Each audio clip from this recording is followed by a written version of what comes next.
Lideramos el camino de la opinión pública y buscamos que la cultura del debate alcance consensos y soluciones a los problemas de nuestro país.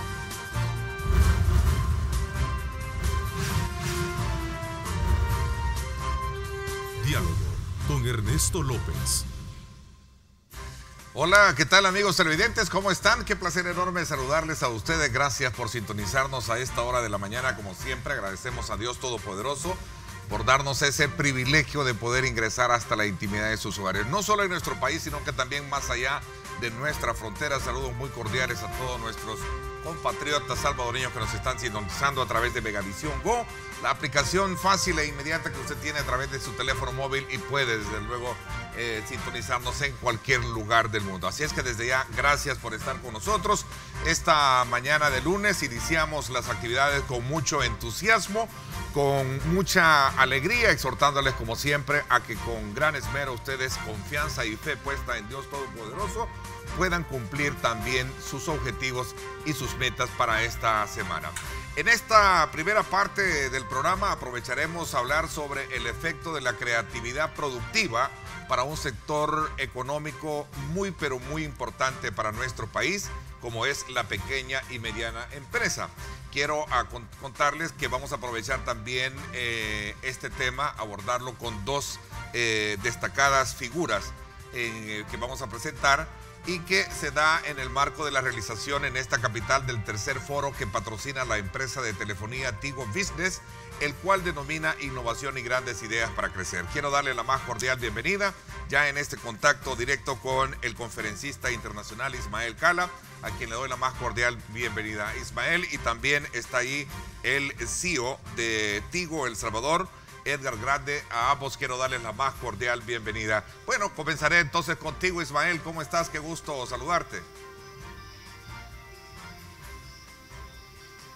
Muy buenos días, Ernesto. Placer poder saludarte. Un gusto estar de vuelta en El Salvador.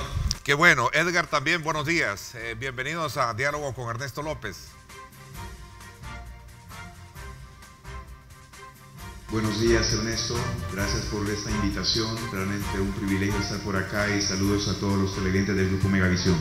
Bueno, y qué bueno para nosotros también tenerlos en esta primera etapa de este contacto, sobre todo porque se trata de conocer ese nuevo enfoque y ese nuevo aporte que la empresa Tigo está desde luego promocionando, especialmente para un sector tan importante como es la mediana y la pequeña empresa. A ver, Ismael, ¿cómo lograr crecimiento haciendo uso de las nuevas tecnologías? Tú te he seguido, no te conozco personalmente, pero te he seguido muchísimo tu trayectoria y hablas muchísimo de la inyección y el aprovechamiento de muchos aspectos que rodean al ser humano para poder desarrollar y ser productivos.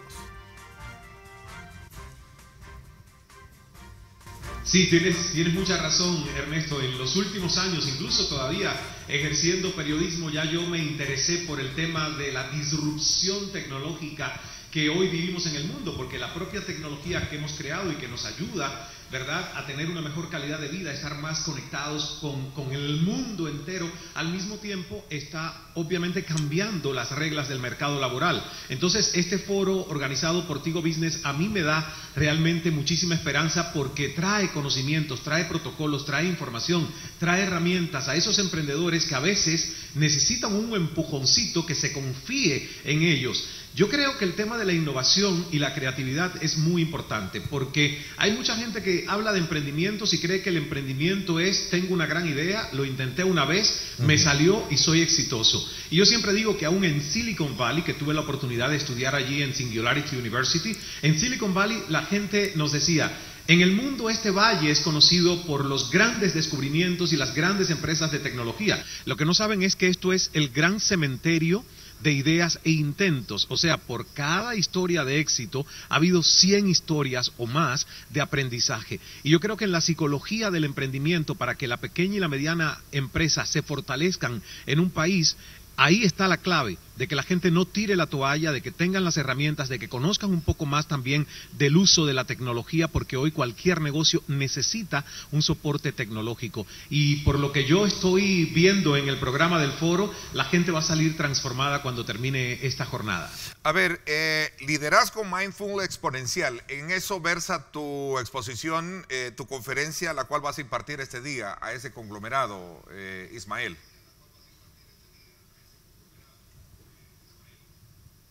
Sí, así es. Tenemos dos jornadas. Tengo primero un desayuno sobre innovación empresarial, luego tenemos la conferencia magistral que es liderazgo mindful exponencial. Es que sin liderazgo, Ernesto, no hay nada. O sea, el liderazgo lo es todo. Y lo vemos hoy a nivel de familia, a nivel de empresas, pero también a nivel país. O sea, muchos de nuestros países son países en América Latina pequeños que con un liderazgo de visión y un liderazgo, como digo yo, con lente panorámico y de largo alcance, han hecho de un país territorialmente pequeño un gran país. Y tenemos el caso totalmente opuesto, países ricos con recursos naturales, con petróleo, pero que tienen un liderazgo totalmente deficiente y ha empobrecido al país. O sea, la palabra liderazgo en acción es clave, sobre todo cuando estamos hablando de emprendimiento. Pero también le hemos puesto dos adjetivos, el mindful. ¿Por qué? Porque el 80% del éxito del liderazgo depende de tu psicología y tu actitud, sobre todo para entender que los cambios van a venir quieras tú o no, y que mejor tienes un entusiasmo positivo aceptando los cambios, incluso anticipándote a ellos, que resistiéndolos o negándote. Y ahí está el mindfulness. El mindfulness está en que si hay caos, si hay turbulencia en tu empresa, en tu industria, en tu negocio, tu mente y tu psicología tienen que estar en equilibrio, en quietud y en paz. Y lo exponencial viene de la tecnología. O sea, nadie hoy que quiera montar un negocio puede obviar la posibilidad de que ese negocio se convierta en un negocio exponencial si lo digitaliza, si utiliza la tecnología. Así que en esos tres pilares está basada nuestra conferencia de hoy. Créeme que por esas razones te sigo muchísimo todo el trabajo que realizas como conferencista, por ese factor motivacional y ese complemento, desde luego, que tú hablas, externo, en la cual está sometido el ser humano para poder sacar el mejor provecho en todos sus aspectos. A ver, licenciado Grande, cuénteme un poco, Tigo busca de alguna manera, como parte de su compromiso empresarial, empoderar digitalmente a los salvadoreños, pero también, y ahora con este enfoque muy en particular, con este rubro que es las MIPES, que es fundamental dentro de la economía del país, ¿cierto?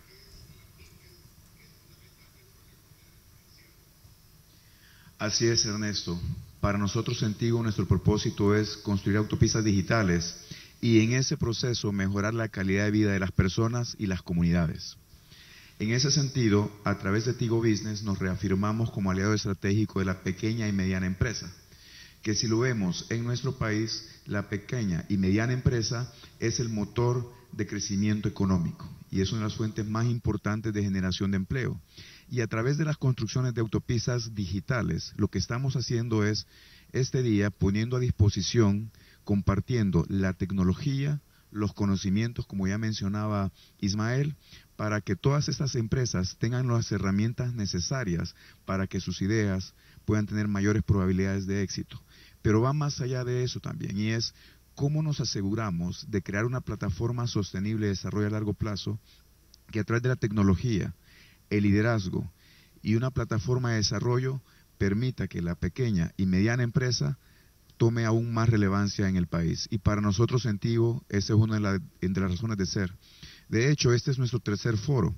Los últimos 2 años participaron un poco más de 2,000 personas y este día vamos a tener a 1,000 empresarios que van a estar compartiendo con nosotros, conversando sobre cómo innovar y cómo hacer crecer sus ideas. Hay un aspecto relevante que es necesario abordarlo en este tema, Edgar, y usted me ayudará todavía a comprender mejor. ¿Somos una sociedad conectada o todavía necesitamos establecer mejores parámetros que nos permitan sacarle el mejor provecho a la productividad en materia tecnológica? ¿Cómo está el país en comparación con el resto, hablemos Centroamérica, bueno, muy en particular? Bueno, esa es una excelente pregunta y realmente ahí es donde tenemos una gran oportunidad, porque hay dos fases dentro de ello. Uno es la construcción de las autopistas digitales, la infraestructura y la tecnología, que como motivo El Salvador hemos invertido fuertemente los últimos años, pero por otro lado está cómo nos comunicamos digitalmente y cómo hacemos uso productivo de eso. Para dar un dato, por ejemplo, en el caso de la micro y pequeña empresa, solo el 35% de la micro y pequeña empresa usa computadoras, pero el 25% únicamente está conectado a Internet. Entonces, si vemos con relación a ese segmento, la oportunidad de empoderarlos digitalmente es gigantesca. Por otro lado, si nos vamos a la población en general, los niveles de conectividad se han incrementado y ya sobrepasamos el 50% de salvadoreños y salvadoreñas conectadas al Internet. Sin embargo, el nombre del reto está en cómo nos aseguramos de hacer uso productivo de esas herramientas, cómo nos aseguramos de usarlos para educación, para desarrollo, para salud, para generación de empleo, conectar pequeña, gran empresa. Recordemos que estamos en la economía de la información en esos días y a través de Tigo estamos poniendo a disposición esta plataforma de alta velocidad para asegurar que tengamos más oportunidades de desarrollo como El Salvador. A ver, Ismael, tú hablabas de que hay muchas barreras que uno mismo se pone y que eso no le permite el avance sustancial para desarrollar como ser humano. ¿Cuál es tu, digamos, valoración o evaluación desde que comienzas esta nueva etapa de tu vida de poder motivar al ser humano a romper esas barreras y poder de alguna manera colocarse en un nivel de competitividad en muchos aspectos, de familia, de negocios? Manejas una filosofía muy importante de vida que creo que a cualquiera indudablemente motiva a decir, bueno, si no avanzo es porque yo no quiero, ¿no? Porque yo no estoy todavía comprendiendo en qué consiste el nivel de existencia en esta vida. Así es, Ernesto, y tiene mucho que ver con filosofía y también con conocer cómo funciona el cerebro humano, o sea, nuestra química, nuestra biología. Yo he descubierto que nuestro sistema de educación, por mucho que se le han hecho reparos o parches, todavía tiene que transformarse en su esencia, porque nos enseña más hacia afuera, conocimientos del mundo externo, historia, geografía, matemática, física, tecnología, todo hacia afuera, pero nos enseña muy poco de cómo funciona nuestro cerebro, que es nuestro gran computador maestro, de cómo nosotros podemos intervenir desde edades tempranas nuestra psicología. Entonces, me he convertido en un obseso investigador sobre neurociencias, por ejemplo. Y te lo digo, no fue por inspiración, esto nació por desesperación. Yo vengo de una familia de suicidios, de esquizofrenia, de locura. Y cuando fui adolescente tuve tratamiento psiquiátrico y dije, hay algo que tengo que hacer yo tomando responsabilidad propia y no dependiendo únicamente de fármacos para poder intervenir cómo funciona mi cerebro y cómo funciona esta mente que está demasiado negativa, demasiado tóxica. El resultado es que hoy puedo ayudar a otros en su capacidad de liderar primero la ruta de su vida, porque el concepto de líder no es que te dieron una posición y ahora eres jefe y ahora tienes por debajo de ti a 5, 6, 10 o 15 personas a las que tienes que guiar. No, el líder comienza asumiendo responsabilidad de su ruta de vida. Y tienes un gran inconveniente cuando nadie te ayudó a reentrenar tu cerebro. El cerebro humano por supervivencia es prácticamente negativo porque busca peligros, amenazas para mantenerte vivo. Y entonces cuando una gran idea viene a la mente de un emprendedor, muchas veces el emprendedor vive más sus miedos que la idea de ese gran sueño. Y por eso yo digo que la psicología, cuando la trabajas, va a ser el cimiento fundamental de tus próximos éxitos, porque a veces la gente tiene grandes ideas, pero se paraliza y no las ejecuta, porque sus miedos son más poderosos que sus ideas más brillantes. Ahí está un reentrenamiento de tu cerebro y un reentrenamiento de cómo ves el mundo y de la psicología que tienes para emprender. Tú hablabas de un tema que sin duda alguna es muy importante, sopesarlo a la hora de ver la capacidad que puedas tener también de tu entorno y de aquellas herramientas con las que cuentas, el tema de la educación. ¿Cuál es tu digamos, tu impresión sobre el modelo educativo? ¿Qué clasificación le das para Latinoamérica y especialmente a países como el nuestro, sabiendo que tu origen también viene de, como tú bien lo describes? Tú eres un cubano que conoce muy bien de realidades de precariedad, perdón, pero tú hablas vemos el tema de formación, el tema de la educación como tal. ¿Cuál es tu evaluación en cuanto y clasificación en cuanto a ese modelo en el país, Ismael?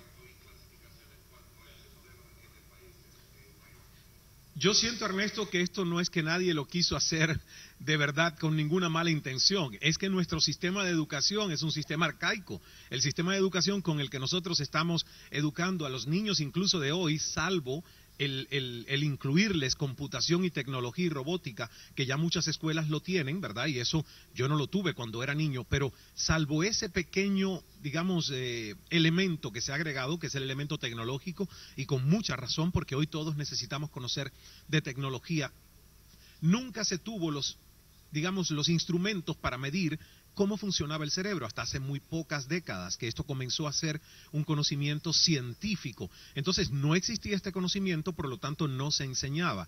Y ahora que sí tenemos el conocimiento, bueno, pues hace falta una reforma en las bases de nuestra educación. Y lo otro que sí es importante que los papás sepan es que muchas veces tu hijo sufre en la escuela porque se compara con el ritmo de aprendizaje que tienen otros niños y es muy complicado nuestro sistema estandarizado y uniforme de educación que pueda satisfacer los talentos únicos de cada uno de esos niños, porque todos están metidos en una misma aula, todos tienen que examinarse a la misma velocidad, todos supuestamente les tiene que interesar todas las materias por igual, y yo creo que eso no es así. Mira, el nuevo sistema de educación debe ser basado en la curiosidad del niño, por lo menos en las edades tempranas. Porque la curiosidad es el motor de la innovación. Y fíjate, nosotros estamos hablando de innovación en este foro Pymes, pero ¿qué todavía le dicen los papás a muchos niños cuando están explorando algo? Le dicen, no toques eso, la curiosidad mató al gato. Y yo digo, si a un niño, cuando está curioseando, tú le dices, no toques eso, la curiosidad mató al gato, ¿cómo quieres que luego tengas un adulto que sea líder, innovador, totalmente creativo? Si cuando niño le dijiste una frase que se quedó como un meme en su cabeza, la curiosidad no es positiva. Por ser curioso murió un gato. Y un niño entre 0 y 7 años se toma todo lo que le dices prácticamente literal. Por eso cree en Santa Claus, por eso cree en las cigüeñas. Fíjate que es interesante ese punto, es decir, cuando pones el ejemplo de que la curiosidad mató al gato, al final, bajo ese shock en el que entra cualquier niño, y que bueno, porque es un factor de elección el que tú nos estás dando a todos los salvadoreños que nos están sintonizando a esta mañana. Estás permitiendo de que sea el gato que se coma al niño y no el niño que verdaderamente supere al gato, que es muy listo, que es muy astuto, ¿no? Entiendo que por ahí andas con ese símil. A ver, fíjate que bien interesante, es bien interesante ese elemento de la educación en el país. ¿Tú crees que el modelo educativo, porque a nosotros, Ismael y también Edgar, no me dejará mentir, los modelos educativos en el país nos llevan a, de alguna manera, a formar estudiantes para ser empleados? Y hay una nueva tendencia, hay una nueva corriente que me parece que es interesante ponerla en perspectiva a partir de ese factor de cambio que tú promueves, Ismael, y que sin duda alguna también bajo esa lógica la empresa Tigo está planteando revolucionar digamos, en un estamento, en un pilar fundamental de la economía, como es el caso de las medianas y pequeñas empresas. Es decir, pensar en que tenemos que desarrollar esa capacidad de emprendedurismo más allá de cualquier nivel que podamos estar acostumbrados ya de forma educativa, ¿cierto? Edgar y Ismael. Edgar. Sí, es correcto, Ernesto, lo que mencionas. Y de hecho, si pensamos un poco en el sistema educativo tradicional, lo que nos enseñan en el colegio es a memorizar. Te hacen una pregunta, tú te aprendes la respuesta. Cuando realmente en esta época lo más importante, y complementando lo que decía Ismael, es cómo mejoramos y amplificamos nuestra capacidad de introspección. Cómo aprendemos nosotros a movernos y a preguntarnos mi diferente actuar o necesidad de herramientas en función de lo volátil, lo cambiante e incertidumbre que tiene el mundo.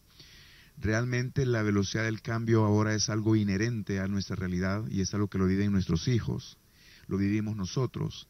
Y al final del día nos vamos a mantener relevantes si y solo si adoptamos las nuevas tecnologías y vamos dando pasos hacia adelante. De hecho, una de las cosas que como Tigo El Salvador nos llegan de mucho orgullo es que cuando lanzamos, por ejemplo, este foro, tuvimos un poco más de 3.000 aplicaciones para participar. Solo tenemos cupo para 1.000. Entonces, lo que estamos haciendo es ponerlo a disposición a través de los medios virtuales para que lo puedan seguir en vivo. Y nuevamente, eso en el pasado no era necesariamente una ventaja. Ahora sí la tecnología nos permite porque tenemos la conectividad, tenemos los mecanismos para tenerlo ahí.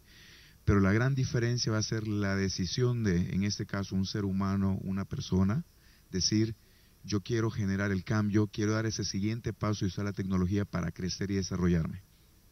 Edgar, la tecnología nos acerca, pero también se cuestiona mucho que nos distancia, nos aleja, ¿no? ¿Cuál es digamos, el clip que en algún momento plantea una empresa tan importante como la que usted dirige acá en nuestro país, para poder saber de que la tecnología debe de ser un complemento para el ser humano? Así es. Y es que recientemente tuvimos una conversación a nivel organizacional sobre ese punto.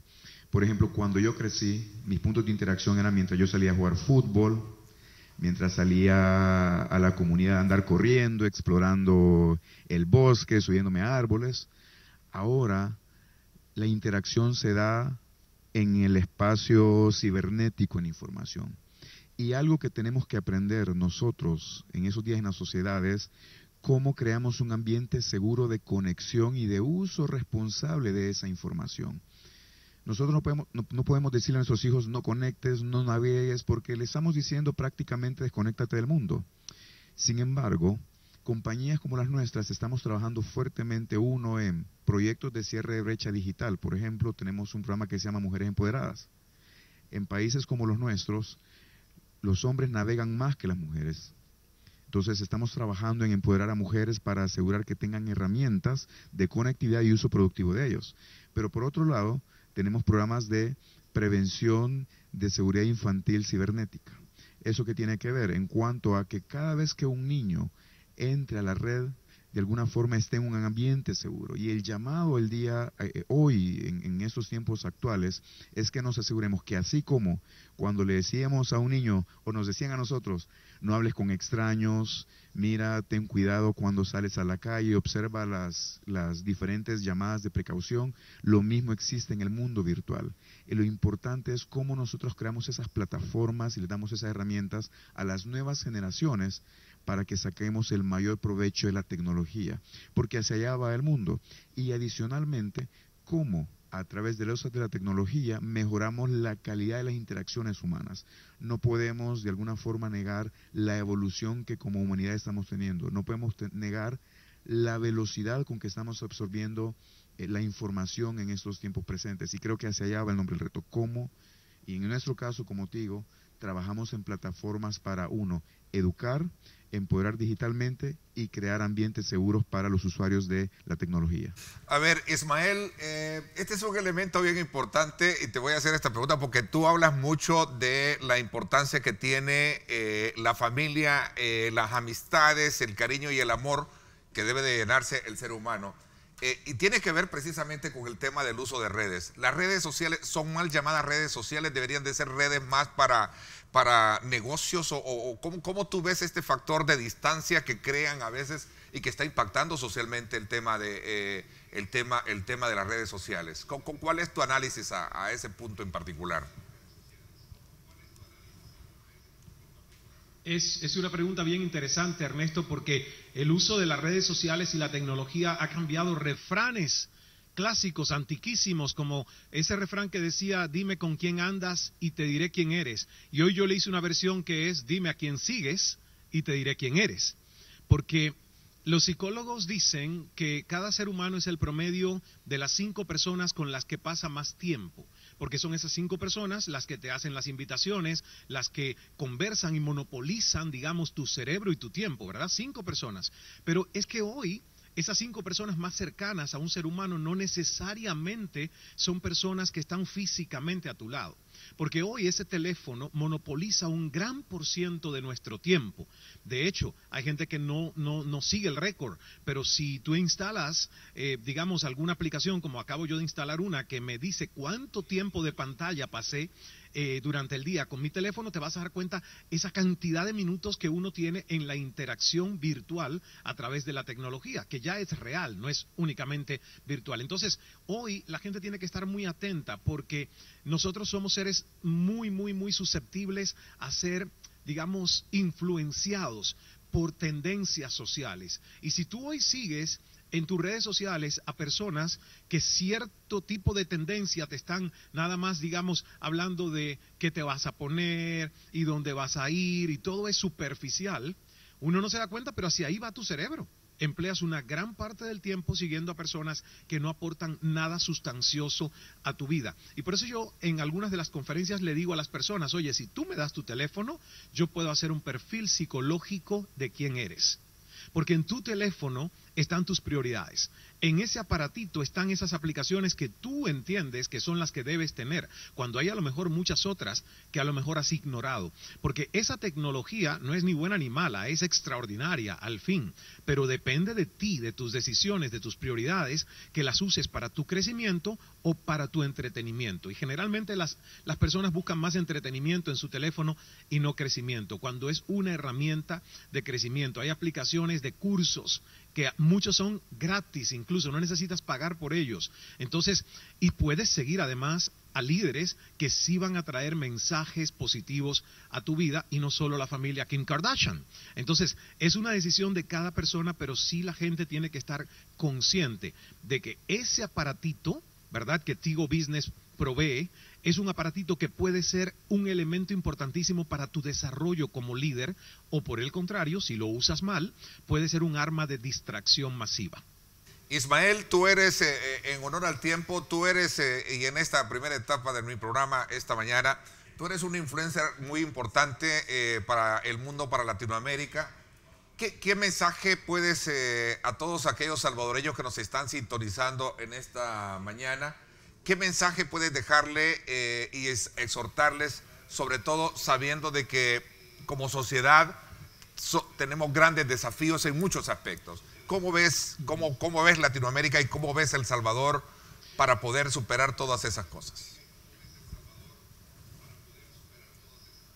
Pues te digo que lo veo como el mundo mejor posible en el que un ser humano pudiese estar viviendo en la historia de la humanidad hasta ahora. Yo sé que cuando uno ve los noticieros, los periódicos y sus primeras planas, ve casi siempre lo peor de las sociedades, porque tú y yo sabemos, Ernesto, que esa es la naturaleza de las noticias. Siempre entre más sangre es el primer titular. Pero yo les invito a las personas que nos están viendo a que entiendan que hoy, gracias a la tecnología, tenemos la opción de poder cambiar la ruta de nuestra vida como nunca antes la tuvo un ser humano. No lo tuvieron nuestros padres, nuestros abuelos de esta manera.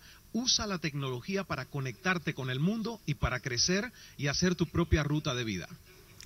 Ismael, el tiempo se me fue, sé que tú tienen a las 7 de la mañana también un desayuno ya de inicio de conferencia y otras actividades. Edgar, este evento es una serie de muchos más que viene la empresa Tigo a ofertarle a los salvadoreños.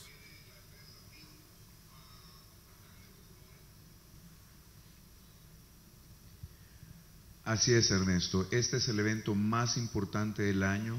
Es el punto de encuentro más importante que tenemos en el país para la pequeña y mediana empresa. Y de forma regular, como Tigo El Salvador, promovemos estos puntos de encuentro. Entonces, la invitación a quienes no nos van a poder acompañar acá, que nos sigan en las redes sociales para poderse beneficiar de los aprendizajes que tendremos este día en nuestro tercer foro Pymes de grandes ideas e innovación para crecer. Al final del día, tenemos grandes oportunidades. Como Tigo El Salvador vamos a continuar construyendo las autopistas digitales para mejorar la conectividad, pero está en nosotros, como salvadoreños, hacer uso productivo de esa hiperconectividad.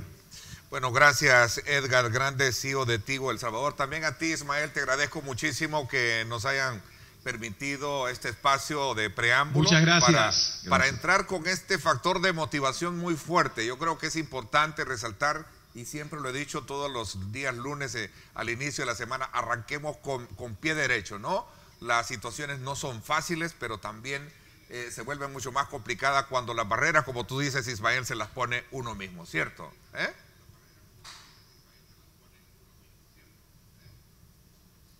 Gracias, Ernesto, por la oportunidad, y yo en lo personal y mi equipo estamos muy agradecidos contigo Business de que nos haya convocado a este tercer foro Pymes. Así es, en efecto. Nos vemos en el almuerzo. Tenemos un almuerzo ahora, ahí estaremos. Les agradezco muchísimo que me hayan acompañado en esta primera parte. Gracias. Nos vamos a la publicidad y éxitos también en las labores que dicen de este tercer foro Pymes, Innovación y Grandes Ideas para Crecer, que desarrolla la empresa Tigo Business acá en nuestro país. Nos vamos a la pausa. Cuando regresemos, un análisis político y jurídico de coyuntura. Así es que desde ya vamos a, desde luego, también a analizar otros aspectos importantes de cómo está este escenario político y jurídico en nuestro país. Nos vamos a la pausa y regresamos con más.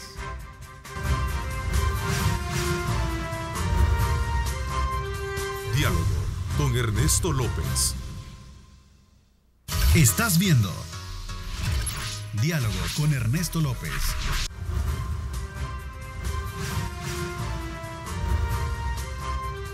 Diálogo con Ernesto López.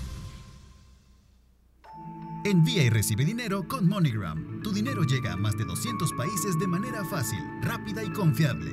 Pide el servicio de MoneyGram en la red de cooperativas Fedecases y recibe un premio al instante. Bueno, gracias nuevamente por estar con nosotros. Voy a aprovechar también a recordarle a ustedes que con MoneyGram envía y recibe dinero a más de 200 países. Es fácil, rápido y confiable. Pide tu servicio de MoneyGram en la red de cooperativas Fedecases y recibe un premio al instante por cada transacción. MoneyGram, acercándote más. Bueno, vamos a, desde luego... MoneyGram. Tu dinero llega a más de 200 países de manera fácil, rápida y confiable. Pide el servicio de MoneyGram en la red de cooperativas Fedecases y recibe un premio al instante.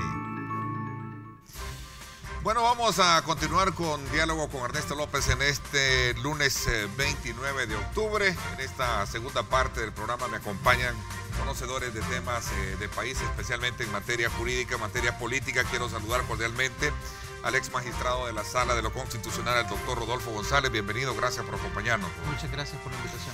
Nos acompaña también el doctor Rafael Lorenzana. Gracias por acompañarnos, doctor. Buenos días, encantado de estar con ustedes. Federico Hernández también, analista. Gracias por acompañarnos. Muy amable por la invitación, Ernesto. A ver, un aspecto importante que hemos planteado en este programa es conocer, interpretar qué está pasando alrededor del tema político y especialmente cuando se trata de elegir a funcionarios en la Sala de lo Constitucional. Ya llevamos más de 100 días y esto pues todo apunta de que vamos a llegar al proceso de elección, vamos a llegar a Navidad, vamos a pasar al Día de Reyes Magos y desde luego las elecciones sí no vamos a tener. Extracámara planteamos que este atraso de elección para unos sí tiene explicación y para otros no tiene explicación. A ver, cuéntenme un poco en esta tertulia que vamos a tener esta mañana. Bueno, lo que estábamos conversando, y es que es cierto, es que la ciudadanía, y hay que explicarle, porque la ciudadanía ve fríamente los hechos y dice, mire, este caso que de la sala y el fiscal no ha hecho suficiente, no todos los casos se han condenado, ahí salió Paco Flores. Miren, lo que tenemos que entender es que todo que esto es parte de un todo. ¿Por qué no se elige la sala de lo constitucional? ¿Por qué no se elige la sala de lo civil? ¿Por qué no se completa la corte plena? ¿Por qué ahora venimos con el problema del fiscal y se está hablando, no, hay que cambiar al fiscal, hay que poner a otro?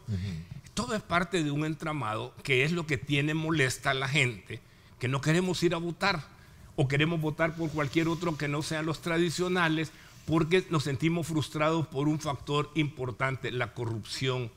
Si a algo le tenemos nosotros cariño es al dinerito que ganamos y lo metemos en nuestra bolsa y no nos gusta que nos lo saquen de la bolsa.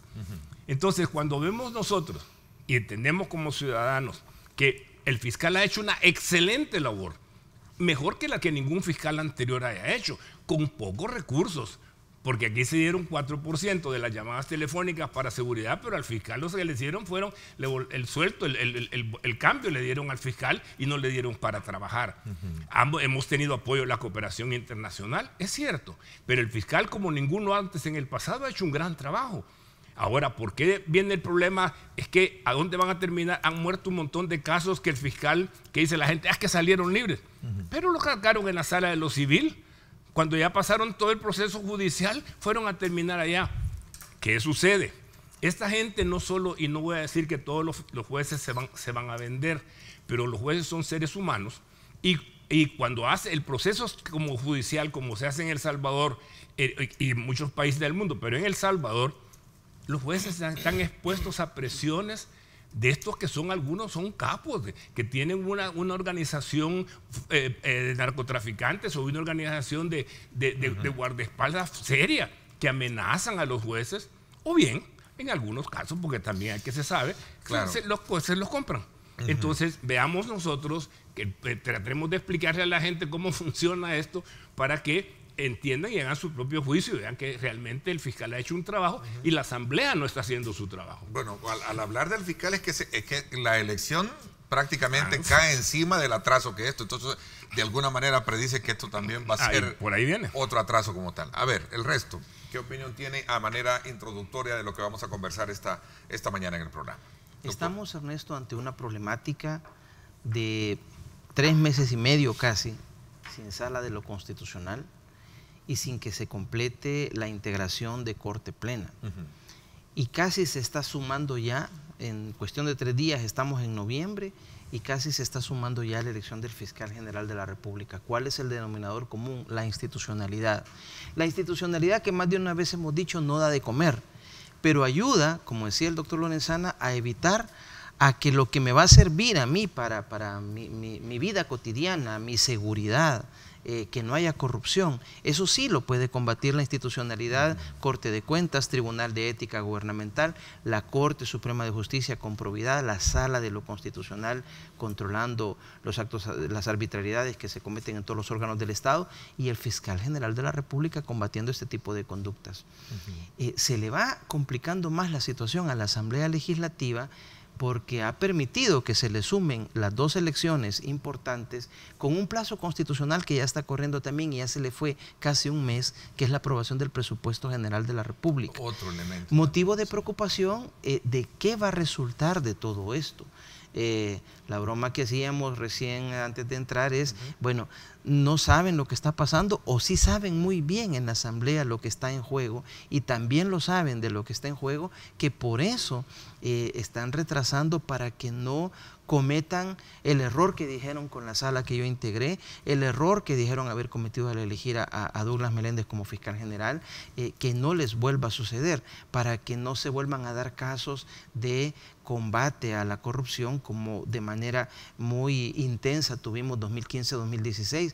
Yo le digo, Ernesto y amigos televidentes, todos los casos de 15, 14 que Corte Plena resolvió mandar a la Fiscalía para que promoviera juicio de enriquecimiento ilícito, todos la Fiscalía promovió el juicio de enriquecimiento ilícito y de algunos de ellos incluso acción penal. Que estamos hablando de los expresidentes Flores, Saca, Funes, del exfiscal general Martínez, del expresidente de la Corte Suprema de Justicia, Agustín García Calderón, etc. Entonces, esta institucionalidad puede marcar la diferencia y justamente es lo que está en juego en la Asamblea y que es motivo de preocupación para la ciudadanía. A ver, Federico, sí. A ver, cuéntame tu impresión. Aquí hay que decir, Ernesto, porque lo que platicábamos es si esto tiene o no justificación. Yo creo que justificación no tiene, tiene explicación, obviamente, y la explicación es esta que ya mencionaba Rafael y Rodolfo, que obviamente se trata de incluso diputados que se están autoprotegiendo. Así claramente hay que decirlo, de todos los partidos. Ahí hay de todos los partidos, ¿verdad? Diputados, de hecho, que por ética tendrían que haber renunciado al proceso de elección de los magistrados. ¿Por qué? Porque estos magistrados eventualmente, cuando estén conformando Corte Plena, van a tener que ver y conocer los procesos de probidad que se le siguen a varios de estos diputados. Ellos ya deberían de haber renunciado hasta por ética al proceso, me refiero, al proceso de elección. Y sin embargo continúan ahí y además entrampando las cosas. uno de los que no debería estar, por ejemplo, eligiendo es Guillermo Gallegos. Y Guillermo Gallegos sigue insistiendo en una magistrada, también en una aspirante a magistrada, primero Dios nunca llegue a magistrada, pero es una aspirante, ¿verdad? La procuradora, que con todo el respeto del mundo que ella me merece, porque yo no voy aquí a evaluar si ha hecho un buen o un mal trabajo como magistrada, además de otras funciones públicas que ha tenido ya en el pasado. Pero lo que es evidente es que es la que sale siempre por último en todos los baremos, en todas las evaluaciones que se han hecho, tanto en la sociedad civil como las que han hecho los mismos diputados, siempre aparece por último. ¿Cómo es posible que gana, a través del señor vicepresidente de la Asamblea, Guillermo Gallegos, a seguir insistiendo en que ella tiene que estar entre las aspirantes a magistrada, cuando es evidente que es la menos idónea para el cargo? Entonces ahí es donde comenzamos uno a decir, a ver, esto sí se explica porque obviamente hay gente que se quiere autoproteger, ¿verdad? Pero no se justifica ante la ciudadanía. Como ciudadanos no podemos permitir que este status quo permanezca, porque lo que estamos haciendo es ampliar las posibilidades de que mucha de la gente que debería estar siendo procesada, al final termine garantizándose impunidad. A ver, y si nos remitimos a lo que dice nuestra norma jurídica en nuestro país, y particularmente, Rodolfo, ¿existen reglas o leyes que de alguna manera amparen, que tengo entendido que no lo hay, este accionar de atraso, o es violencia, o está violentándose la normativa legal por el atraso que están haciendo? Si hacemos bien las cuentas, Ernesto, no son 3 meses y medio, son 5 meses y medio de atraso. ¿Por qué? La ley del Consejo Nacional de la Judicatura le ordena que, recibida los 15 más votados de FEDAES, más los 15 que aporta de su propia cosecha el Consejo de la Judicatura, las 10 ternas, los 30 nombres, los tiene que mandar 60 días antes de que surja la vacancia. Y entonces la vacancia iba a surgir el 16 de julio, el primer día que nosotros ya no llegamos. El CNJ le mandó a la Asamblea la lista el 11 de mayo. En realidad, desde el 11 de mayo, tiene la Asamblea, los distintos diputados, ya de la nueva legislatura que entró el 1 de mayo, tienen su poder la lista para empezar a indagar. Los entrevistaron a los 30 en la Vía Dueñas, han andado preguntando, han buscado sus antecedentes, etcétera, y no son entonces 100 días, son 160 y tantos días de atraso. No hay ninguna justificación. Es comprensible, se necesita 2/3 y ninguno de los partidos, solo o 2 partidos sumándose, llegan a los 56 votos. Es comprensible el problema, digamos, que implica lograr acuerdos. Bueno, pero ya 5 meses... Y es una cuestión de voluntad, creo, porque se puso a prueba la superación del veto presidencial entre el partido Arena y Gana, lo cual significa que si ambos se ponen de acuerdo, pueden lograr una elección. Así es. Eso demostró que no es imposible, así es. Pero es que mire, es que lo que sucede es que también es que son evidentes las cosas. Cuando usted los ataca a los diputados y cuando habla de por qué reemplazan y sustituyen a un diputado con un suplente de otro departamento, es que el artículo 125, es que representamos al pueblo y no obedecemos a ningún mandato imperativo. ¿Y qué es lo que estamos viendo en la Asamblea? Que dice la cabeza del frente, no vamos a votar por esta magistrado, y no votan, todos.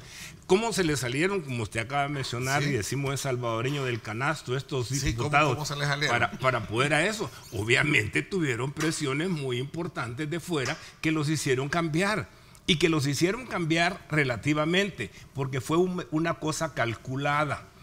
Sabían que habían ahí unos elementos que posiblemente, y Rodolfo sabrá mejor, que eran inconstitucionales posiblemente, y se advirtieron, se les dijeron, pudieron haberlos cambiado, pudieron haber cambiado eso, quitado eso de la ley o hacer una nueva ley. Sin embargo, la mandaron a superar el veto a sabiendas que lo que iba a pasar era que lo iban a mandar a la sala constitucional. Si lo sabíamos de antes. Eso fue un chiste. Pero ha sido un buen ejercicio para demostrarle que sí se puede. Pero eso fue para la venta al público, porque ya sabían que no iba a pasar. Aparentemente hay consecuencias. Un diputado, Osiris, ha denunciado de que ha sido ya prácticamente apartado de varias funciones dentro de la fracción del claro, y a ver si en el caso de Ghana en particular, que por cierto hay que recordar, ¿verdad?, que fue el partido fundado por un expresidente que ya tuvo que confesar todo lo que se robó, ¿verdad?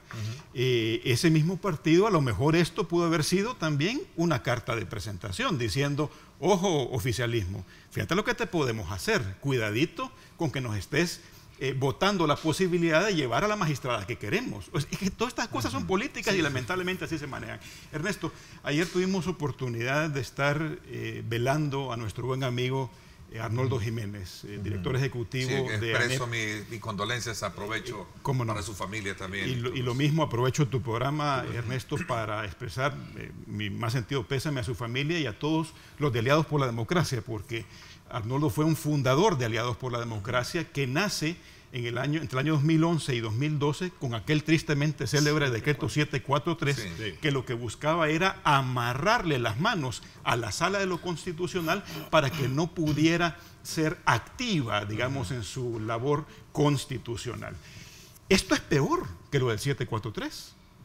Esto es peor, porque en aquel momento por lo menos había una sala conformada. Se le buscaba maniatar y lo que quieras. Hoy ni siquiera tenés la conformación de una sala de lo constitucional. Y es más, como bien decías tú, Ernesto, en la introducción del programa, y lo dijiste muy bien, esta gente lo que está buscando claramente es que lleguemos a las elecciones presidenciales sin sala de lo constitucional. Y además teniendo en el aire la posibilidad de elegir un nuevo fiscal general de la República. O sea, todo esto se convierte en cartas de presentación, en tomas y dacas, en posibilidades de negociación política oscura, además, que no deberíamos de tolerar como ciudadanos. Pero si tú te das cuenta, Federico, frente a la elección presidencial, los grupos que llevan los candidatos en este momento, fuera de Vamos, que no ha estado en esto y no tiene representante, te das cuenta que todos están hablando y criticando que le devuelvan el dinero, todos están echando el muerto y todos son,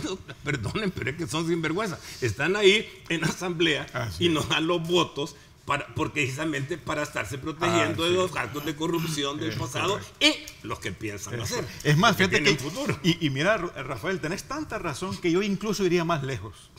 Yo le preguntaría a los aspirantes presidenciales y directamente a Nayib Bukele y a Hugo Martínez. ¿Por qué? Porque Guillermo Gallegos lo que dijo en otro programa de televisión es que ellos continúan con la magistrada que quieren llevar, que además es la magistrada que está entrampando todo el proceso, es clarísimo, ¿verdad? Pero que además tenían el apoyo y el respaldo del oficialismo, del FMLN. Entonces yo pregunto aquí directamente, en este caso en particular, a Nayib Bukele y al aspirante del FMLN, Hugo Martínez. ¿Y ustedes qué pitos tocan aquí? Ustedes están hablando que van a combatir la corrupción, que van a fortalecer la institucionalidad democrática del país. Hoy es un momento en que ustedes, con su peso político, pueden presionar a sus diputados en la Asamblea Legislativa para que hagan las cosas bien. Yo le pregunto al señor Nayib Bukele, ¿y usted qué está pitando aquí? ¿De qué sirve que ande diciéndole a Arena que devuelvan lo robado? Si en este momento, que es importante que se conforme sala y que sus diputados están entrampando el asunto por llevar a una señora que curiosamente aparece en último lugar en todas las evaluaciones, ¿verdad? Esos diputados son los que deberían de estarle respondiendo a usted porque están complicando su campaña electoral y sobre todo ese mensaje que están mandando de que quiere combatir la corrupción. Hágalo. Hoy es el momento en que estos aspirantes presidenciales demuestren que de verdad quieren combatir la corrupción, ordenándole, o por lo menos diciéndolo públicamente, a sus diputados, por favor, dejen de entrampar este proceso. Ok, voy a hacer una pausa comercial. Hay un componente de trasfondo que ustedes han mencionado mucho, que es el tema de la lucha por combatir la corrupción, ¿no? ¿Cómo se explica de alguna manera todos estos aspectos que están sobre la mesa? El caso de Saca, del expresidente Saca, el caso de Mauricio Funes, ahora también la decisión de un tribunal de librar civilmente también el caso del expresidente Francisco Flores. Yo creo que es importante también en esta aura de país que tenemos hoy en día conocer sus impresiones al respecto. Vamos a hacer una pausa. Gracias por estar con nosotros. Recuerde @diálogo21, @Neto López Radio. Son las dos cuentas en Twitter que están disponibles para que ustedes participen. A propósito, los invito a que sintonicen en directo con Ernesto López Radio. Hoy a las 6 de la tarde vamos a hablar sobre este tema el doctor Jorge Martínez a propósito con el doctor Néstor Pineda, colocaron una pieza en la Asamblea Legislativa que busca también de alguna manera presionar a la Asamblea para que en un tiempo, creo que de 10 días, por eso yo le preguntaba al magistrado, al ex magistrado, sobre los tiempos legales que existen, pues porque ahí hay una nueva ley, hay una nueva normativa de lo contencioso administrativa que puede ser aplicada si en un dado caso ellos no cumplen o están incumpliendo con esos tiempos para elegir a los funcionarios. Quisiera un poco entender, hilvanando estas dos acciones. Así es que a las 6 de la tarde, Astrid Dávalos y este servidor vamos a hacer un análisis de esa nueva pieza que desde luego han colocado el doctor Jorge Martínez y el doctor Néstor Pineda. Hoy a las 6 de la tarde por 107.7 Fuego, estación del grupo radial Megavisión. No se lo pierdan.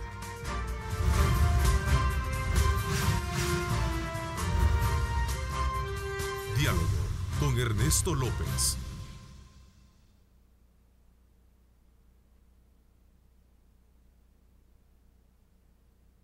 Estás viendo Diálogo con Ernesto López.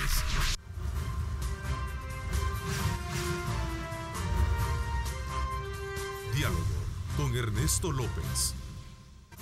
Bueno, gracias nuevamente por estar con nosotros, gracias por sintonizarnos.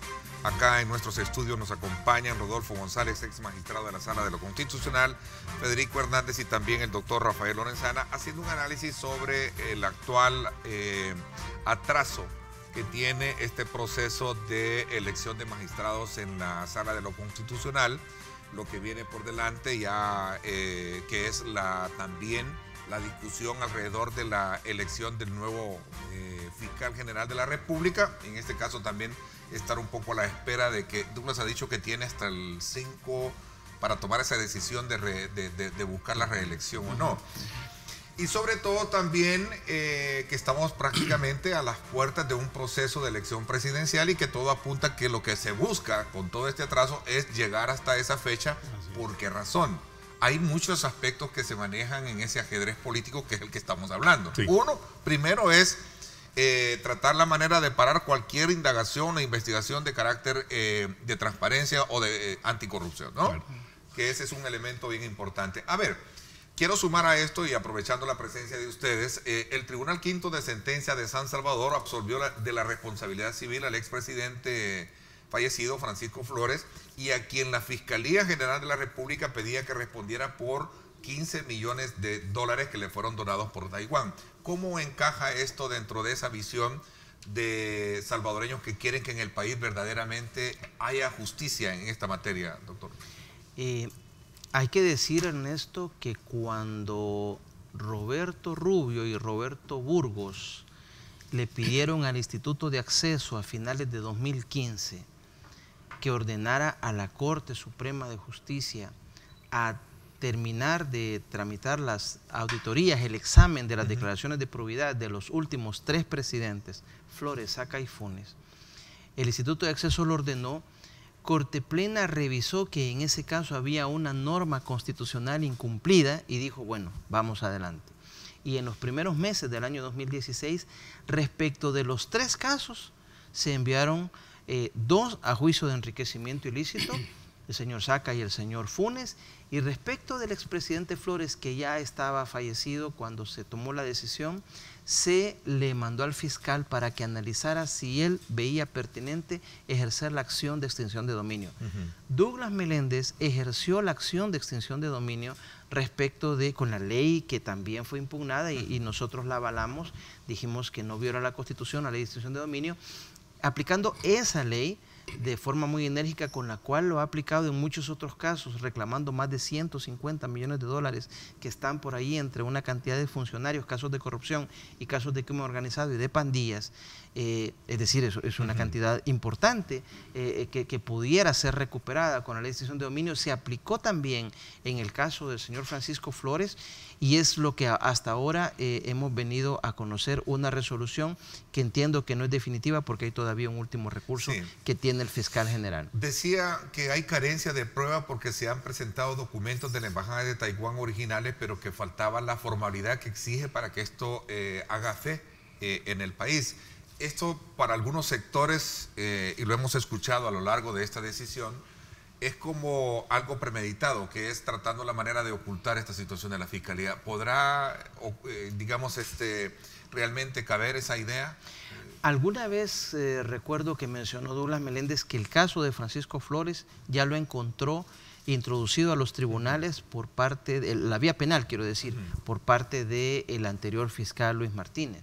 Ahora, como digo, justamente con una reforma importantísima que tuvo nuestro país fue en el 98, hace 20 años, en que el fiscal general, la fiscalía dejó de ser, como se decía en ese tiempo, la quinta rueda del carro, dejó de ser alguien que iba ahí solo como observador del proceso penal y el rol protagónico lo tenía el juez y se invirtieron los papeles. Ahora el rol protagónico lo tiene el fiscal proponiéndole al juez la prueba y en este caso, pues es un error de prueba, se tiene que ver desde el lado de la Fiscalía General de la República porque el juez resuelve según lo que se le presenta. Lo que quiero decir es que el caso arrancó en la Corte, se mandó a la Fiscalía, la Fiscalía ha ejercido la acción de extinción de dominio y otras acciones derivadas, también ejerció acción penal respecto de un grupo de funcionarios, justamente con ocasión de la petición de la Fiscalía es que Corte Plena le devolvió a Providad sus atribuciones que le habían sido quitadas en 2005. Fue con ocasión de una petición de la Fiscalía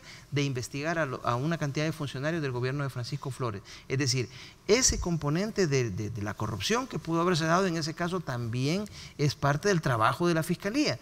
Y hay un control judicial que se tiene desde el 98 y hay un papel que se puede recurrir para indagar si hubo un poco de negligencia, porque no hay cabida para pensar que esto puede ser un favoritismo para el partido Arena. Puede ser, si desde que se presentó de mala manera y ahora hemos venido a conocer los errores desde el inicio, ahí hay un componente que debe ser investigado, por supuesto. Y es que aquí, lamentablemente, Ernesto, esto también se contamina con todas las revelaciones que ahora vemos de la Fiscalía de Luis Martínez, ¿verdad? Porque claro, la gran pregunta que muchos nos hacemos es, a ver, ¿este caso desde el principio tuvo pruebas robustas o no las tuvo? ¿O fue un caso premeditadamente armado dentro de la Fiscalía de Luis Martínez? A manera de extorsión, como en algún momento se ha manejado. El problema es que esto da para muchas especulaciones. Aquí no podemos decir si fue o no fue culpable. El problema es que hay tanta contaminación del proceso que una vez más, ¿qué es lo que requerimos en El Salvador? Que la institucionalidad esté robusta y funcione, pero no va a funcionar si tenemos y caemos siempre en el mismo. Bueno, entonces estos son los traspieces de la justicia en el país, independientemente de la valoración, como decía Rodolfo. Pero es que mire, hay que por esa razón es que yo les pido a la ciudadanía que recapacite y que presione sobre mantener al fiscal por lo menos en otro periodo. 3 años no es suficiente. Solo imagínense ustedes lo que ha pasado del tiempo Luis Martínez a este momento. Vean cómo cambió la dinámica, cómo hay gente acusada, cómo hay gente ahorita condenada, cómo hay gente que ya han sido millones. Lo que pasa es que también ahí el señor fiscal le ha faltado explicarle a la ciudadanía que han sido más de 150 millones de dólares que se han venido recuperando en la extinción de dominio y que tienen que explicar a dónde están, porque hay una oficina que se encargue de manejar todos esos dineros. Ahora, ¿por qué razón insisto yo en que la ciudadanía debe darle oportunidad y a la asamblea de que tiene que darle a la ciudadanía lo que quiere? Porque en este momento, si cambian el fiscal con todos los casos, por ejemplo, no vayamos muy lejos, el caso de Mauricio Funes, ¿qué tal si llega un fiscal con la condición de que al entrar a la fiscalía me engavete ese caso y se quedó así nomás? Miren, señores, no podemos permitir eso en El Salvador más. Y la cantaleta de la campaña de que estamos contra la corrupción, como tú lo dijiste, a mí me parece que lo que hizo, por ejemplo, ha hecho hasta el momento Arena, que también tienen los votos para aprobarlo, un paquete de reformas para que no sirva la corrupción, para contrarrestar la corrupción en el futuro. Tienen los votos. Ahora, si el FMLN lo vota, lo veta, se va a poner en evidencia de que tampoco. Y si los de Gana no dan sus votos y también participan para no superar el veto, entonces también vamos a ver de quién son las mulas. Porque nos andan dando cantos de sirena de que están contra la corrupción, pero nos tienen entrampados con la sala constitucional y la sala de lo civil. Vámonos entonces al escenario a examinar un poco la propuesta electoral de los 4 candidatos.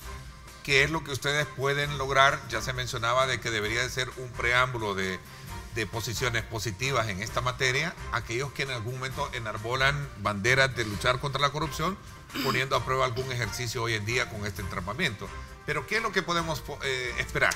de los candidatos presidenciales. Voy a hacer una pausa y regreso también con ello. Gracias a usted por estar con nosotros. Recuerde, estamos a través de Megavisión Go y por supuesto a través de nuestras cuentas en Facebook y en Twitter para que usted pueda compartir esta señal con cualquiera en cualquier lugar del mundo. Vamos a la pausa.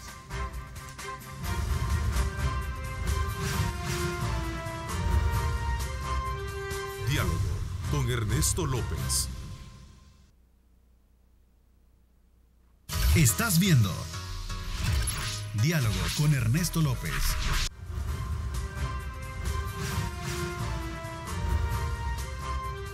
Diálogo con Ernesto López. Desde el principio construimos un mundo de valores para ti. Con ayuda mutua y honestidad, hemos logrado juntos nuestras metas. Somos Coop 1 de RL. Juntos somos uno. Presenta. Bueno, una invitación para que usted tenga en cuenta que desde un principio construimos un mundo de valores para ti con ayuda mutua y honestidad. Hemos logrado incluso juntos nuestras metas. Somos Coop 1 de RL. A ver, ¿cuál es la expectativa que tienen ustedes con relación al planteamiento o a la oferta que podemos esperar en esta materia de los candidatos presidenciales, Federico? Mira, Ernesto, ahí, híjole, hay tanta tela que cortar con todos los partidos políticos, ¿verdad? Con los 4, digamos, que están compitiendo. Yo, al igual que Rafael, dejaría un poco de lado a Vamos, porque da la impresión de que no tiene todavía la fuerza para ello. Ojo, que tiene un potencial muy grande, claro, eso sí, ¿verdad? Claro. Un potencial que debería muy grande. Porque eso es lo que se busca en este país, tratar la manera de... Y yo te digo, yo escucho inyectarle renovación a lo que tenemos hoy en día. Y frescura, ¿verdad? Yo escucho, por ejemplo, Josué Alvarado y me parece un tipo muy creíble. Sí. Ojalá en el futuro esto realmente pueda ir tomando más fuerza. Comparto tu criterio. Sí. Ahora, en el caso de los 3 que están en lisa, digamos, y que son los que tienen posibilidades reales de acceder a la presidencia de la República, híjole, hay muchísima tela que cortar de los 3. Ahora, obviamente en este caso, por la particularidad que tiene la elección presidencial que tenemos a la vuelta de la esquina y con este tercerista que da la impresión que es el tercerista hasta el momento más exitoso que hemos tenido en los últimos 25 años, ¿verdad? Yo tengo la impresión, Ernesto, que Nayib Bukele no va a pasar a segunda vuelta. Esa es la impresión que yo tengo. Me da la impresión que conforme vaya pasando el tiempo, las encuestas van a ir poco a poco afinando un poquito más el lápiz, porque creo que además hay encuestas de encuestas. Yo aquí separo las encuestas de las universidades de las encuestas de los medios de comunicación por una razón muy sensible, y esto sé que me lo vas a entender tú perfectamente, Ernesto. Un medio de comunicación vive exclusivamente de su credibilidad. Ese es el gran tesoro de un periodista y de un medio de comunicación. Por lo tanto, los medios de comunicación sí se juegan su credibilidad cuando hacen una encuesta. En el caso de las universidades no, porque su experticia no es hacer encuestas. Su experticia y de lo que viven es de formar estudiantes, de formar futuros profesionales. Por lo tanto, las encuestas de las universidades, se equivoquen o no se equivoquen, van a seguir funcionando. En el caso de los medios de comunicación no, ellos tienen que afinar muy bien el lápiz. ¿Por qué digo esto? Porque las encuestas de las universidades se han equivocado tan garrafalmente en el pasado y no ha pasado absolutamente nada, que no tienen ningún problema en equivocarse ahora. Yo no digo que lo estén haciendo, ¿verdad?, de manera consciente. Aunque un componente tienen, ¿no? Sí, por supuesto. Y además muchas de estas cosas generan cierta expectativa, etcétera, etcétera.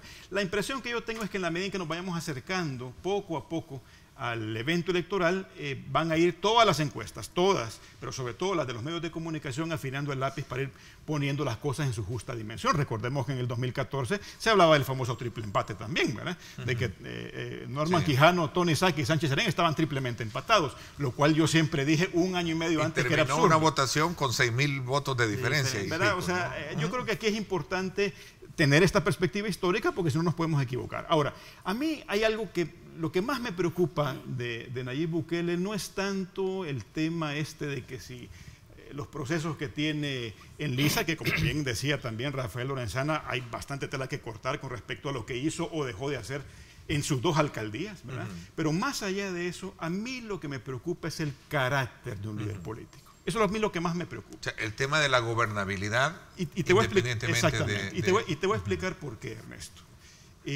¿Qué es un líder político? ¿Cuál es el líder político que necesitamos en El Salvador? Un líder ante todo moral. ¿Y qué significa un liderazgo moral?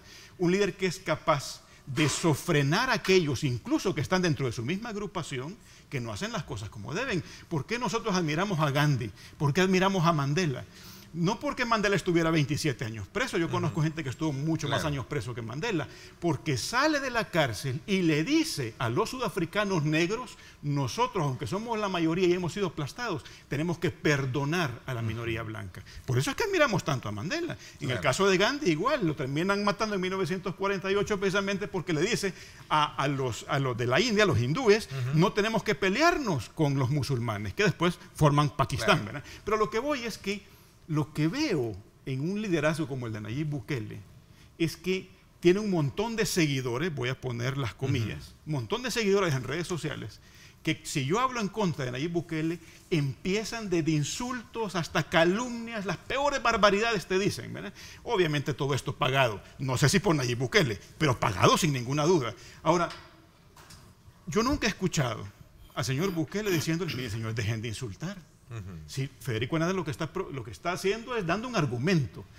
Peleemos con argumentos. Nunca he escuchado de parte de él miren, esténse tranquilos, hombre, dejen de insultar, dejen de calumniar. Eso es parte del bullicio urbano, como en algún momento se genera en las redes. Pero habla mucho de la moralidad. Una campaña, ¿tú crees que estamos, bueno, no hay mucha, yo no he visto una campaña tan fuerte, más ahora el discurso que ha hecho el presidente del COENA, que ha sido muy fuerte con un spot que saca precisamente sobre eso. A ver, Rodolfo. Yo quiero retomar algo, Ernesto, que mencionó antes de ir al corte. Todos los partidos tienen que dar muestras ya reales de que están dispuestos a hacer las cosas diferentes y no llegar a las situaciones a que llegamos y que ahora están saliendo a la luz, de corrupción, de captura de ciertas instituciones vitales para la democracia y el funcionamiento del Estado de Derecho por los partidos que no les había permitido funcionar. Y quiero decir en concreto que ya hay una iniciativa que planteó un grupo de partidos diciendo queremos, creo que le llamaron paquete contra la corrupción, medidas concretas que sí darían señales reales de que vamos en el camino correcto. Reforma a la Constitución para ampliar el plazo o declararlo imprescriptible de persecución por enriquecimiento ilícito, el 240 de la Constitución. Reformar la Ley de Administración Financiera del Estado para que no se den estas transferencias que operaron en la época del expresidente Saca y del expresidente Funes, que dio lugar a estas cantidades de 350, 300 millones distraídos de sus fines con los que se aprobó en la ley de presupuesto y que dio puerta abierta a esta corrupción. Controlar el ingreso a la carrera administrativa por mérito y aptitud, como dice el 219 de la Constitución, y no por nepotismo o amiguismo o la cercanía partidaria para los militantes, para mejorar la calidad de nuestra función pública. El salario de los servidores públicos lo pagamos todos con nuestros impuestos. Son medidas que pudieran irse haciendo desde ya, no tenemos por qué esperar el 1 de junio del próximo año. Se pueden empezar, ya están introducidas en la Asamblea. Los partidos que han dado la iniciativa tienen suficientes votos como para aprobarlas. Y como decía el doctor Lorenzana, si eso fuera vetado por el presidente de la República, bueno, ahí se va a ver de verdad si estamos en la disposición de superar el veto, elegir una sala de lo constitucional técnica, correcta, capaz, para que dirima estas controversias, etcétera. Es decir, para que no nos dé a los ciudadanos la impresión de que estamos frente a cantos de sirena, sino que de verdad hay un compromiso. Cosas que ya están introducidas, cosas que ya se pueden hacer. La Asamblea puede formar comisiones especiales de investigación, interpelaciones de funcionarios, para ir viendo desde ya lo que ha funcionado mal. Si hay que procesar a alguien, habrá que procesarlo y establecer precedentes para que no vuelvan a suceder, que es lo que a los ciudadanos les importa. Tienen que dar muestras, en mi opinión, ya certera de que sí van por el camino correcto y que no solo están vendiéndonos humo nuevamente como ha sucedido en campañas anteriores. Mire, hay una cosa que no debo dejar de resaltar. Es que aquí se está queriendo poner una cortina de humo, es que se están haciendo reparticiones partidarias para la sala de lo constitucional particular. No, miren, ya no tuvieron el ejemplo con la sala de ellos. Que ahí decían, es que ahí hay 2 de izquierda y 2 de derecha. Miren cómo le salió. Sí. No, habían 4 personas correctas, honestas, que no pensaban igual, pero que pusieron país primero.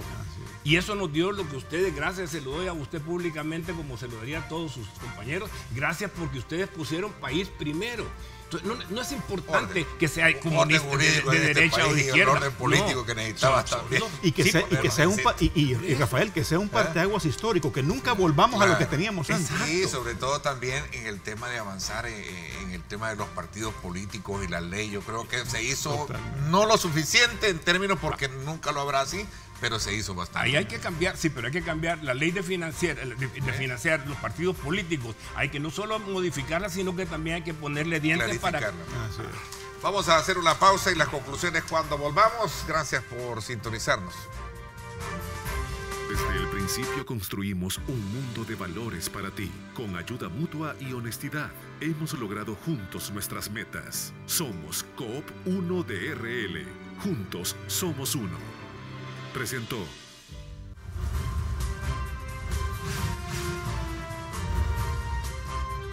Diálogo con Ernesto López. El futuro es imaginar, es pensar en grande. Prepárate hoy, estudia en la UFG y amplía tus oportunidades. UFG, tecnología, innovación y calidad. Bueno, gracias nuevamente por estar con nosotros. El tiempo se nos agotó. Quiero darles 15 segundos para unas conclusiones sobre esta valoración de país que hemos hecho al respecto. A ver, Federico. A ver, Ernesto, yo creo que... ¿A qué le llamas? ¿Cuál es el llamado que hace esta mañana? Es que de verdad, Ernesto, yo creo que nosotros no vamos a mover a los diputados que están entrampando en este momento la elección de magistrados si no nos hacemos presentes como ciudadanos indignados frente a esta situación, frente a este status quo en la Asamblea Legislativa. Tenemos que llegar ahí a exigirles a que cumplan con la labor que constitucionalmente tienen. Es un mandato constitucional, tienen que cumplir con su tarea simplemente. Esto es un llamado a todos los ciudadanos a que nos vayamos organizando, porque tenemos que ir a hacer un plantón en la Asamblea Legislativa. Si los diputados no creen que esto puede generarles una debacle electoral, tienen que empezar a creerlo. Pero eso lo vamos a hacer nosotros los ciudadanos. Ahora, ¿es válido hablar de insurrección, doctor? La Constitución dice de manera muy genérica que la insurrección procede cuando se da una ruptura del orden constitucional.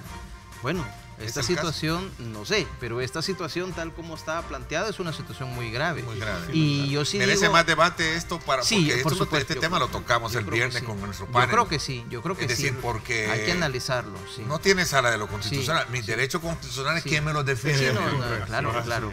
Viene un proceso de elección que como votante a lo mejor yo me sienta ofendido y a dónde recurro. Y veamos los últimos ejercicios, 14, 15 y 18. Han llegado los mismos candidatos o los votantes reclamando sus derechos políticos y había un tribunal que les protegía los derechos. Mire, vea lo que acaba de pasar con ese veto. Lo volvieron a mandar a la sala de lo constitucional para que se entrampe y ahí no pasó nada. Y para mientras nosotros no vamos a saber por qué no les interesa que estemos parte de la Organización Mundial en que podamos tener información sobre el lavado de dinero. ¿Qué interés tendrán? Que se pregunte la población. Pero no nos engañemos, porque la verdad es que, como tú decís, tenemos que pensar un día, como lo hicimos con el 743, que fuimos a la calle, fuimos a marchar para que generara semejante burrada, porque no se le puede decir de otra manera. Entonces vamos a tener que ir. Yo critico, yo soy uno, me comunico por las redes sociales, pero si solo es eso, creo que con eso yo ya hice mi labor cívica, no estoy perdido. A patear la calle. Estoy perdido. Vamos a estar muy a la expectativa. Me comprometo a invitarlos más adelante para medir todavía los alcances que tiene esta situación del país hoy en día. Gracias, Federico, por haberme acompañado. Gracias, Rodolfo, a usted también. Gracias también a usted, doctor, por haberme acompañado. Encantado. Y conocer desde el ángulo de ustedes lo que está pasando en materia jurídica, en materia política y por qué no decirlo ya lo electoral, que ya estamos en campaña. Gracias, los espero en radio hoy a las 6 de la tarde, no se lo pierdan, pásenla bien y como siempre recuerden lo más importante, amar a Dios sobre todas las cosas. Lideramos el camino de la opinión pública y buscamos que la cultura del debate alcance consensos y soluciones a los problemas de nuestro país.